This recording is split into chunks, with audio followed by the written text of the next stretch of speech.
0 at the end. Why do I like it? Because when we get into the fractions, when people say, oh, 50% expenses, 10% this, y'all don't know fractions. I'm not trying to be funny, I'm trying to be real. I know people don't know fractions, people don't know how to move the decimal point. Zero-based budget is addition and subtraction. So a zero-based budget, every dollar gets a job. If you need further explanation, let me know. But also, like I said, this is why I'm gonna have the deeper videos, and I'm eventually gonna have like webinars and stuff so that I can sit down, break it down to people, because people get confused on this. People think zero-based budget means I don't have no money to spend. That's not what it means. Okay, just stick with me, follow if you need the support, because we have to learn how to budget our paycheck. We have to learn how to handle money. It's not a joke. I be giggling, I be trying to be a little funny, but I'm so dead ass. Like, we need to learn how to budget our paychecks. Sinking fund. Don't get confused. I know a lot of times you may see high sinking fund, low sinking fund. That just means, is it a high priority or a low priority? A sinking fund is essentially a savings account for something that you're saving up for.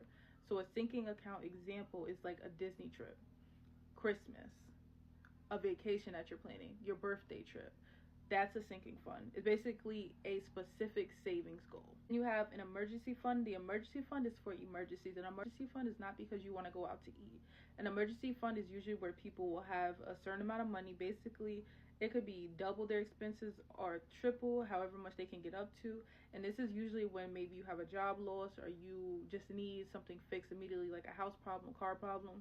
This emergency fund is where you would get the money for that without it touching your money and messing up your budget. But this is something you have to build towards. But a lot of people cannot even get to this step because they don't ever have money left over. When I promise you, if you stick with me and I help you through this, you will find money that you didn't know you had.